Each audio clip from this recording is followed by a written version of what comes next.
복된 부활절에 주님께서 우리에게 주시는 귀한 말씀은 사도행전 13장 26절로 30절까지 보겠습니다. 제가 갖고 있는 신약성서 210쪽 정도에 있습니다. 사도행전 13장 26절로 30절까지 교독해서 읽도록 하겠습니다. 제가 먼저 봉독해 올리겠습니다. 형제들아, 아브라함의 후손과 너희 중 하나님을 경외하는 사람들아, 이 구원의 말씀을 우리에게 보이셨거늘 예루살렘에 사는 자들과 그들 관리들이 예수와 및 안식일마다 외우는 바 선지자들의 말을 알지 못하므로 예수를 정죄하여 선지자들의 말을 응하게 하였도다. 죽일 죄를 하나도 찾지 못하였으나 빌라도에게 죽여달라 하였으니 성경에 그를 가르쳐 기록한 말씀을 다 응하게 한 것이라. 후에 나무에서 내려다가 무덤에 두었으나. 같이 하겠습니다. 하나님이 죽은 자 가운데서 그를 살리신지라. 아멘. 할렐루야. 옆 사람과 인사합시다. 예수 부활하셨습니다. 할렐루야. 반갑습니다. 우리 주복희 성도님 주님의 이름으로 환영합니다. 감사합니다. 내일부터 사회적 거리두기가 전면 해지되지요. 주일날 해지하면 얼마나 좋겠습니까마는 꼭 월요일날 해지를 시키더라고요.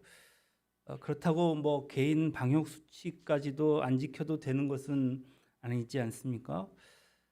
지난 2년 5개월 동안 또 날짜로는 757일 정도 된다고 합니다. 우리에게는 참으로 힘든 시간이 아니었나 싶은데요. 그럼에도 불구하고 하나님께서 우리 교회를 인도해 주시고 이렇게 지켜 주시고 여기까지 오게 해 주신 그 은혜를 생각할 때 감사를 드립니다. 오늘도 변함없이 이렇게 아름다운 이거 뭐라고 그래야 되죠? 장식이라고 해야 되나요? 예, 귀한 우리 장로님과 우리 박정희 권사님께서 이렇게 아름답게 꾸며주셨습니다. 감사합니다. 박수 한번 할까요? 이럴 때는 어렵다. 감사합니다. 모처럼 우리가 함께 모여서 예배를 드리게 됐습니다. 얼마나 감사한지 모릅니다.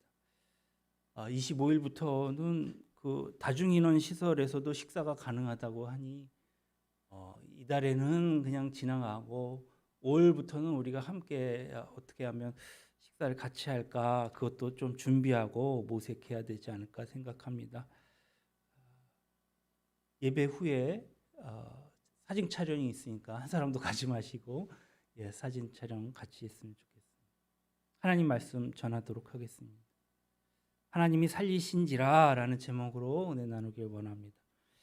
하나님은 말씀이십니다. 그 말씀이 육신을 입고 이 땅에 오신 분이 성자 하나님, 인간을 죄와 사망의 덫에서 구원하시기 위해 예수님이 오셨습니다.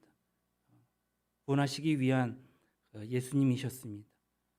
하나님의 말씀이신 예수께 죄가 있을 리 없지만은 진리이신 예수님으로 인해서 자신들의 이 종교적 기득권이 위축될 우려를 한 유대교 지도자들은 유대 민중을 선동하여서 빌라도 총독에게 예수님을 사형에 처하도록 압력을 넣었습니다. 자칫 밀란이 일어날 것을 우려한 빌라도 총독은 예수님의 이 무죄를 알면서도 예수님께 사형을 선고했고 죄 없으신 예수님께서는 골고다 동산에서 손과 발이 십자가에 못 박혀 운명하시고 말았습니다. 불의가 진리를 못 박다니, 악이 선을 짓밟고 숨통을 끊어버리다니 어찌 이런 일이 일어날 수 있었을까요? 하나님이 정녕 살아계시다면 왜 이처럼 어처구니 없는 일을 방치하신 것일까요? 이와 같은 질문들에 대해서 본문은 이렇게 대답하고 있습니다. 28절, 29절 죽일 죄를 하나도 찾지 못하였으나 빌라도에게 죽여달라 하였으니 성경에 그를 가리켜 기록한 말씀을 다 응하게 한 것이라. 성경에 그를 가리켜 기록한 말씀을 다 응하게 한 것이라. 죄 없는 예수님께서 죄인들에 의해 못 박혀 돌아가신 것은 하나님께서 계시지 않기 때문이 아니라 살아계신 하나님께서 당신의 독생자를 제물 삼아 인간을 죄와 사망에 덧대서 구원하시리라는 당신의 말씀, 성경 말씀을 이루시기 위함이었다라고 말씀하고 있는 것입니다. 의로운 예수님께서 죄인들의 손에 못 박혀 죄인들이 받아야 할 죽음의 형벌을 대신 받으심으로 도리어 죄인인 우리를 구원하시려는 하나님의 섭리가 신비롭게 성취된 것입니다. 여기서 우리는 창조주이신 하나님과 피조물인 우리의 차이를 다시 한번 겸손한 마음으로 고백하지 않을 수 없습니다. 우리는 우리의 경험과 이 인식의 범주 내에 있는 것만을 믿으려고 하는 경향이 있습니다. 그러나 이사야 선지자의 증언처럼 하나님의 생각은 하늘이 땅보다 높음 같이 우리의 생각보다 높으신 것입니다. 하늘의 높이가 얼마나 높습니까? 끝이 보이지 않는 높이 아니겠습니까? 따라서 하늘과 땅의 차이라 이것은 비교 자체가 불가능한 차이라고 말할 수 있습니다. 하나님의 생각과 우리의 생각은 그렇듯 비교 자체가 불가능한 것입니다. 하나님께서 우리의 생각을 성취하시는 방법 또한 피조물인 우리의 상상을 초월합니다. 그러므로 우리는 우리의 삶 속에서 혹은 이 세상에서 일어나고 있는 우리의 이성과 지성으로는 도무지 이해할 수 없는 사건들 속에서도 우리의 상상을 초월하는 하나님의 신비한 섭리가 한치의 오차도 없이 이루어지고 있음을 믿는 믿음을 지니고 있어야 할 것입니다. 이것을 저는 표현할 길 없는 초월적인 섭리다라고 말씀드리고 싶습니다. 유대 왕국이 몰락하기 직전에 활동했던 이 하박국 선지자에게는 이 세상에 온통 의문투성이었습니다. 이 세상을 이해할 수 없으니 이 세상을 주관하시는 이 하나님을 이해할 수 있을지 만무했습니다. 그는 하나님을 향해 절규하며 질문한 것입니다. 오늘 하박국서 1장 2절로 4절에 여호와여 내가 부르짖어도 주께서 듣지 아니하시니 어느 때까지리까 내가 강포로 말미암아 외쳐도 주께서 구원하지 아니하심나이다. 어찌하여 내게 죄악을 보게 하시며 패역한 눈으로 보게 하시나이까. 겁탈과 강포가 내 앞에 있고 변론과 분쟁이 일어났나이다. 이러므로 율법이 해이하고 정의가 전혀 시행되지 못하오니 이는 악인이 의인을 에워쌌으므로 정의가 굳게 행하여 지민이이다. 어쩜 이 시대처럼 하박국 시대에 하나님의 정의는 땅에 떨어지고 하나님의 말씀은 악에 유린되었습니다. 겁탈과 강포가 횡행하였다 했습니다. 패역한 인간들이 의인을 마구 짓밟는 그런 악순환이 계속되었습니다.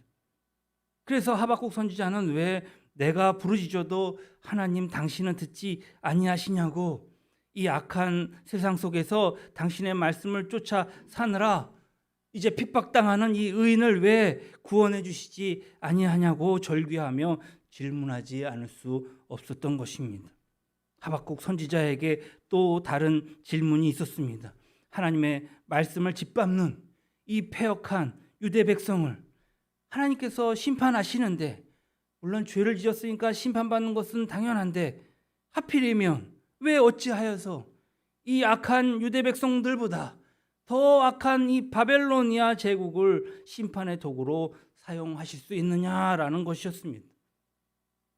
패역한 유대 민족을 멸망시킨 이 바벨로니아는 의로운 민족이었습니까? 그렇지 않습니다. 그들은 유대 민족보다도 훨씬 더 비교도 되지 않을 만큼 강포하고 불의한 민족이었습니다. 그래서 하박국은 어떻게 정의로운 하나님께서 악을 징벌하게 내버려 두심으로 그 과정에서 수많은 그러한 의인들이 고통을 당하도록 내버려 두시냐는 것이었습니다. 하나님께 또다시 절규하며 질문하지 않을 수 없었던 것입니다. 그 질문에 대해 하박국 선지자가 하나님께로부터 받은 응답이 있습니다. 따라합시다. 의인은 그의 믿음으로 말미암아 살리라. 아멘. 의인은 그의 믿음으로 말미암아 살리라 하는 대답인 것입니다. 대체 이게 무슨 말입니까? 무슨 믿음입니까? 바로 이것입니다. 인간의 지성과 이성으로는 이해할 수도 수용할 수도 없는 이 사건 속에서도 그 시대를 위한 하나님의 신비로운 구원의 섭리는 반드시 이루어진다는 그러한 믿음이었습니다. 여기서 우리는 이 표현할 길 없는 초월적인 섭리에 대한 신뢰가 반드시 있어야 합니다. 이를테면 하박국 선지자가 자신의 이성과 지성이 미치지 못하는 곳에서도 인간의 상상을 초월하는 하나님의 신비한 섭리가 오늘 표현할 길조차 없는 이 초월적인 섭리가 이루어지고 있음을 믿는 그 믿음을 지니게 된 것이었습니다. 그 믿음을 지면서부터 하박국은 이 세상과 자기의 삶의 현실에 대해서 전혀 새로운 관점을 갖게 된 것입니다. 그래서 하박국 3장 17절로 18절에 비록 무화과 나무가 무성하지 못하며 포도나무에 열매가 없으며 감람나무에 소출이 없으며 밭에 먹을 것이 없으며 우리의 양이 없으며 외양간에 소가 없을지라도 나는 여호와로 말미암아 즐거워하며 나의 구원의 하나님으로 말미암아 기뻐하리로다라고 고백한 것입니다. 1년 동안 수고하고 땀을 흘리며 애쓴 결과가 정말 빈손일지라도 패역한 사람에게 자기의 몫을 강탈당했을지라도 하박국은 더 이상 의문을 제기하거나 불만 불평하지 아니하고 구원의 하나님으로 인해 도리어 기뻐하리라는 고백입니다. 이해할 수 없는 사건 속에서도 하나님의 신비로운 구원의 섭리가 현재 진행형으로 이루어지고 있음을, 이 표현할 길 없는 이 초월적인 섭리가 진행되어지고 있음을, 그 하나님의 섭리를 믿는 믿음을 지닌 결과였습니다.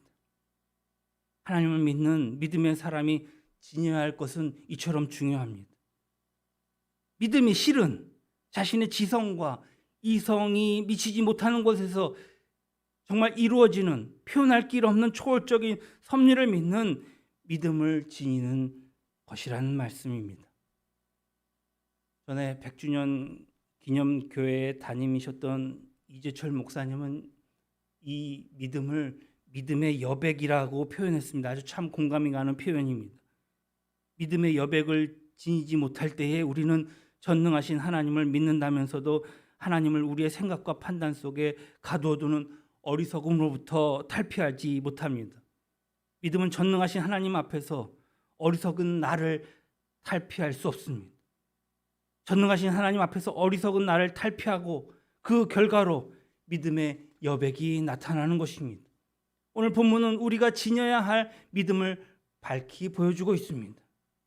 함께 보겠습니다. 오늘 13절 29절 하반절에 후에 나무에 내려다가 무덤에 두었으나, 주님께서 분명히 십자가에서 못 박혀 돌아가셨습니다. 물론 십자가는 나무로 만들어진 것이긴 했지만 십자가와 나무는 어떤 다른 같은 말이 아닙니다. 십자가는 당시 사형수에게 사형을 집행하는 죽음의 형틀이었지만 나무 자체는 죽음의 형틀이 아니지 않습니까? 그런데도 본문은 십자가 위에 운명하신 예수님의 시신을 십자가에서 내려 무덤에 안치했다라고 말하지 않고 나무에서 내려 안치했다, 내렸다라고 증언하고 있죠. 역시 하나님의 말씀이 응해야 했기 때문에 오늘 그렇게 밝히기 위하여 나무에 내렸다라고 표현한 것입니다. 신명기 21장 22절로 23절을 잠깐 보게 되면 사람이 만일 죽을 죄를 범하였으므로 네가 그를 죽여 나무 위에 달거든 그 시체를 나무 위에 밤새도록 두지 말고 그날에 장사하여 네 하나님 여호와께서 너에게 기업으로 주시는 땅을 더럽히지 말라. 나무에 달린 자는 하나님께 저주를 받았음이니라 라고 표현하고 있거든요. 이게 무슨 말이냐면 이스라엘 백성이 요단을 건너서 가나안 땅으로 입성하기 직전에 모세가 모압 광야에서 율법을 공포할 때에 이스라엘 백성들에게 그때까지 십자가를 본 적도 없었고 알지도 못한 그들에게 단지 형태에서의 나무이든 나무에 매달려 죽은 사람은 모두 하나님의 저주를 받은 사람이다. 그렇게 율법을 받았고 그것이 대를 이어가며 그렇게 알고 살아왔다는 얘기입니다. 그래서 본문이 예수님의 시신을 십자가가 아니라 나무에서 내렸다라고 증언하는 그 이유가 거기에 있는 것이죠. 예수님께서 십자가에 아무리 처참하게 못 박혀 돌아갔다 하실지라도 그 십자가가 금속으로 되어 있거나 다른 재질로 되어 있었다면 그것은 말씀을 응하는 것이 아니라 예수님의 죽음이 말씀에 응하는 이 저주받은 죽음일 수가 없다라는 것입니다. 예수님께서 매달린 십자가가 나무였기에 예수님의 죽음이 이처럼 저주받은 죽음이었음을 본문은 강조하고 싶은 것이었습니다. 예수님의 죽음은 유대교 지도자들을 비롯한 예수님의 죽음으로 몰아넣는 인간들로부터의 저주받은 죽음이요 동시에 죄인을 대신한 죽음이었기에 죄인은 거룩한 하나님 앞에서 반드시 죽어야 한다는 하나님의 율법으로부터의 이제 저주받은 죽음이었다는 말씀입니다. 한마디로 주님은 저주받아 죽은 것이죠. 율법과 인간으로부터 동시에 저주를 받고 저주의 나무에 못 박혀 돌아가신 예수님의 죽음. 예수님의 죽음은 그것보다 더 저주받은 죽음이 있을 수가 없는 것입니다. 저주받은 예수님의 시신은 저주의 나무에서 내려져 무덤에 안치되었지요.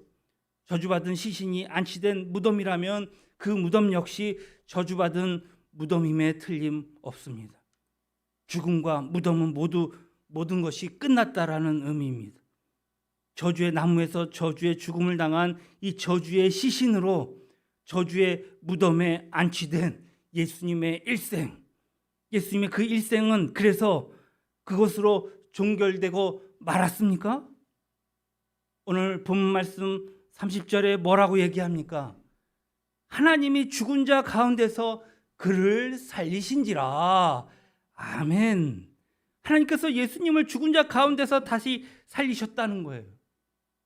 우리말 죽은 자로 번역된 이 헬라어 네크로스는 시체를 뜻하는 네키스의 형용사입니다. 하나님께서 중병에 걸려 사경을 헤매던 예수님을 살리셨습니까?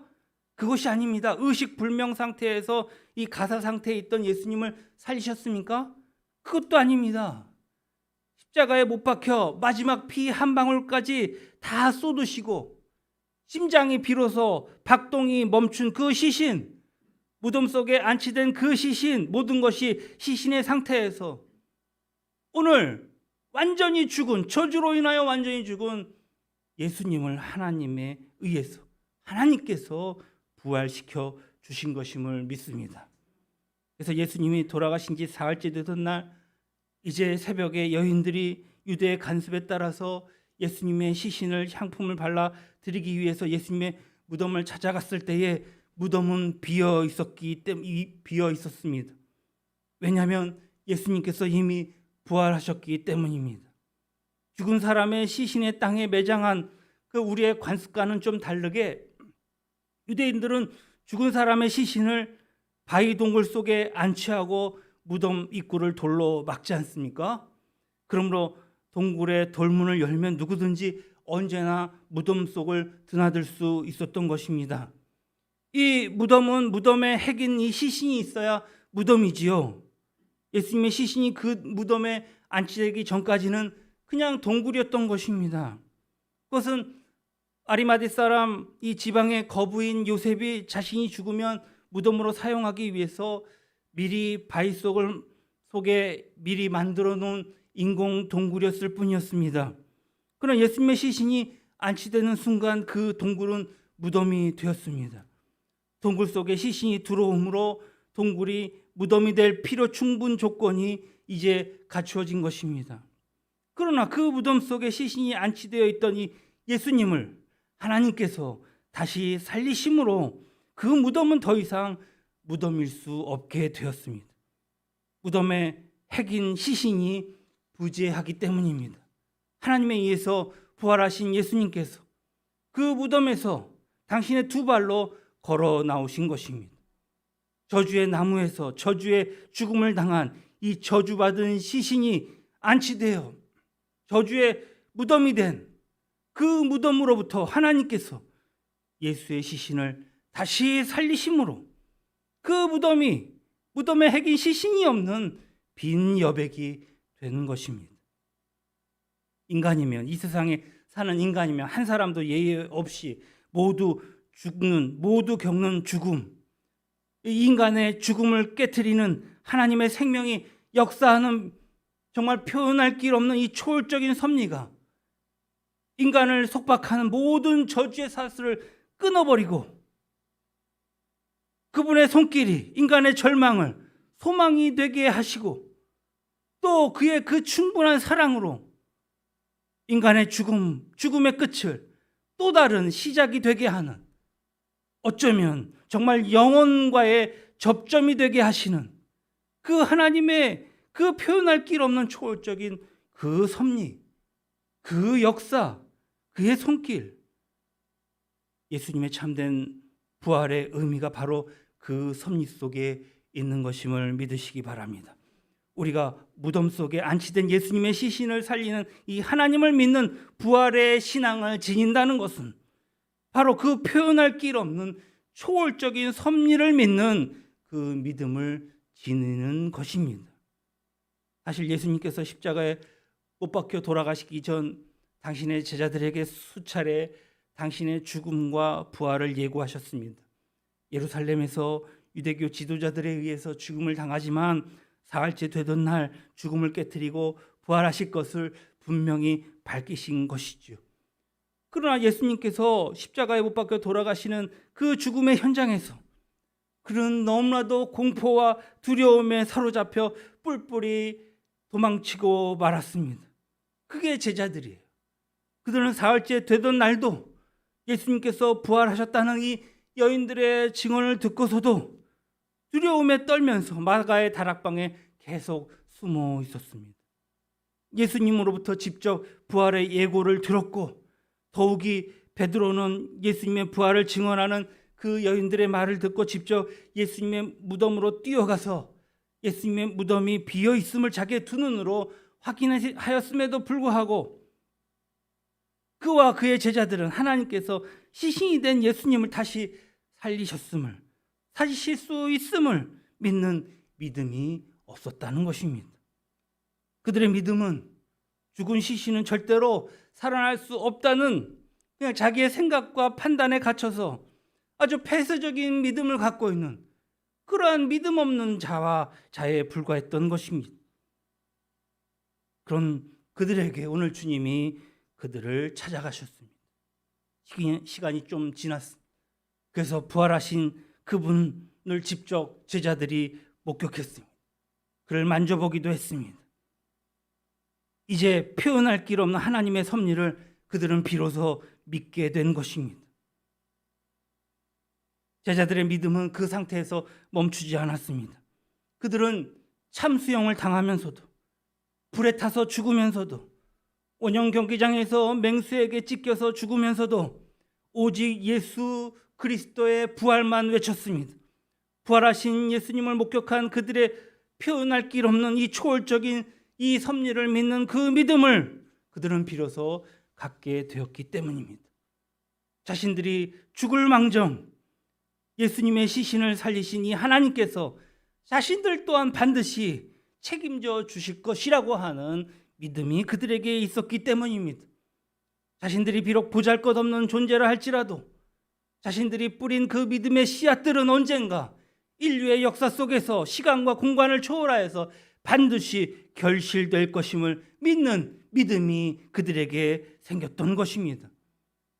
자기 속에 갇혀있는 그들만의 리그, 그들만의 폐쇄적인 믿음이 오늘 전능하신 하나님을 향해 활짝 열리고 성숙한 믿음으로 승화된 것입니다.